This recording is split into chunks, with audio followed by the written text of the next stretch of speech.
الرحمن الرحیم نحمدہ و نصلی علی رسولہ الکریم۔ محترم مولانا دوست محمد صاحب شاہد مورخ احمدیت نے اپنے مشہور کالم عالم روحانی کے لال و جواہر میں قبول احمدیت کی پرعز معلومات رودات کے عنوان سے لکھا ہے کہ حضرت مولانا غلام رسول صاحب وزیر آبادی فدائے احمدیت مربی مارشس مولانا عبید اللہ صاحب کے والد ماجد تھے۔ عرصے تک مسجد اقصی قادیان میں فرائض امامت بجا لاتے رہے۔ سلسلے کے نہایت خوش بیان مشہور پنجابی واعظ تھے اور کئی پنجابی رسائل کے مؤلف تھے۔ ذیل میں آپ کے قلم سے آپ کے قبولیت احمدیت کے حالات ہدیہ قارئین کیے جاتے ہیں۔ آپ تحریر فرماتے ہیں: آخر میں نے اور میرے چھوٹے بھائی حافظ غلام محمد صاحب سکنہ آہیر کے ضلع گجرات اور مولوی نجم الدین صاحب سکنہ شادیوال نے باہم مشورہ کر کے استخارے شروع کر دیے۔ وہ رمضان المبارک کے دن تھے۔ ان دنوں حافظ روشن علی صاحب مرحوم قرآن شریف حفظ کر چکے تھے اور تراویح میں قرآن سنایا کرتے تھے، جیسا کہ شاگرد استادوں کو سنایا کرتے ہیں۔ الغرض ہم تینوں کو اپنے استخارے کے نتیجے میں اپنے اپنے رنگ میں یہ ثابت ہوا کہ حضرت مسیح موعود علیہ السلام من جانب اللہ ہیں۔ انہی دنوں میں مہوتسو کا جلسہ لاہور میں قرار پایا، جس کے متعلق حضرت صاحب نے فرمایا تھا کہ میرا مضمون سب پر بالا رہے گا۔ ان دنوں میں اس قدر بیمار تھا کہ بغیر کسی سہارے کے چل نہیں سکتا تھا، مگر یہ جلسہ دیکھنے کے لیے میں افتاء و خیزاں پہنچا اور میرے ایک دوست اہل حدیث مولوی غلام نبی صاحب میرے ساتھ تھے۔ جب حضرت صاحب کا مضمون پڑھا جا رہا تھا تو وہ جھومتے تھے اور کہتے تھے کہ واللہ اگر یہ مجدد نہیں تو اور کون مجدد ہے۔ وہ کسی بد صحبت کے باعث اس نعمت سے محروم رہ گئے۔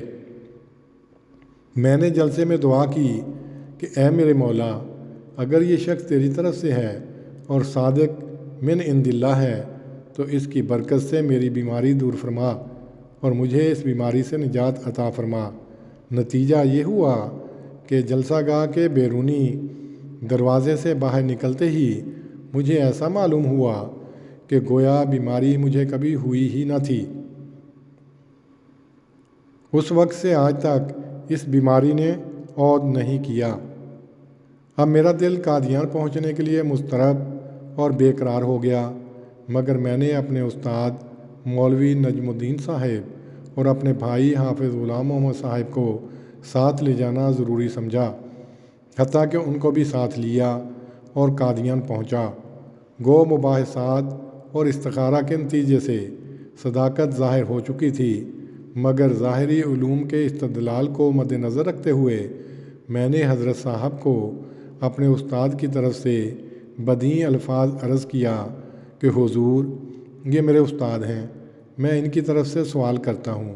ابھی حضرت صاحب خاموش ہی تھے کہ حضرت خلیفۃ المسیح اول فوراً بول پڑے کہ یہ آپ کے استاد ہیں، آپ ان کی طرف سے سوال کریں، میں حضرت مسیح موعود کا غلام ہوں، آپ کی طرف سے جواب دوں گا۔ چنانچہ مولوی صاحب نے یاجوج ماجوج، دجال اور حیات و وفات مسیح کے متعلق جواب دیے۔ چند منٹ ہی گزرے تھے کہ حضرت مسیح موعود علیہ السلام نے اپنی زبان مبارک سے در افشانی شروع فرمائی۔ اپنی تقریر میں جتنے سوالات مولوی نجم الدین صاحب کے نوٹ میں تھے، سب کا جواب بالتفصیل دے دیا۔ مولوی صاحب ہکا بکا رہ گئے۔ مجلس برخاست ہونے کے بعد مولوی نجم الدین صاحب سے دریافت کیا گیا کہ آپ کس نتیجے پر پہنچے ہیں، تو انہوں نے جواب دیا، میں تو اس نتیجے پر پہنچا ہوں کہ واقعی یہ شخص علم آسمانی کا واقف ہے اور صاحب الہام ہے اور اپنے دعوے میں سچا ہے۔ اگرچہ مولوی صاحب کے یہ الفاظ میرے عین مطابق تھے، مگر میں نے تجاہل عارفانہ کے طور پر کہا کہ مولوی صاحب ابھی جلدی نہ کریں، ابھی ہم نے بعض معتبر کتب بھی دیکھنی ہیں۔ خیر رات گزر گئی۔ صبح خلیفہ اول مرحوم کے کتب خانے میں جا کر بعض کتب سے حوالہ جات دیکھے۔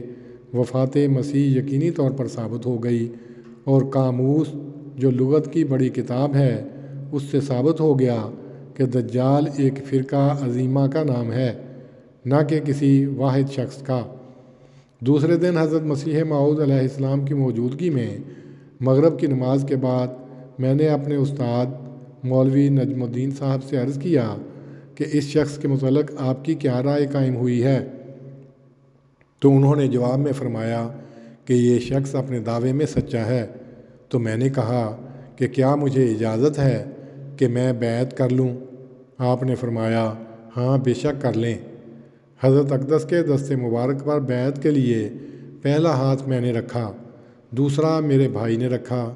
پھر مولوی صاحب سے کہا کہ جب آپ نے مسیح موعود کی تصدیق کر دی اور مجھے اجازت بھی دے دی تو پھر آپ بھی بیعت میں شامل ہو جائیں۔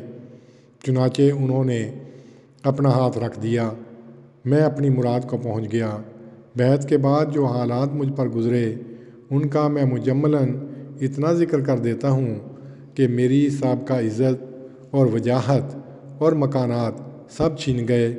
جنہوں نے الحمد سے لے کر والناس تک مجھ سے قرآن حفظ کیا تھا، انہوں نے وہ میری مخالفت کی کہ الامان، مگر میں سمجھتا ہوں کہ یہ میرے باطل خیال کا نتیجہ تھا، کیونکہ میں دیکھتا تھا کہ شہر وزیر آباد کا اکثر حصہ میرے زیر اثر ہے۔ اس لیے میرا خیال تھا کہ جب میں نے بیعت کر لی تو بہت سا حصہ شہر کا میرے ساتھ شامل ہو جائے گا، مگر یہ میرا وہم باطل تھا۔ روزنامہ الفضل ربوہ 11 نومبر سن 2000 عیسوی۔ وآخر دعوانا ان الحمد للہ رب العالمین۔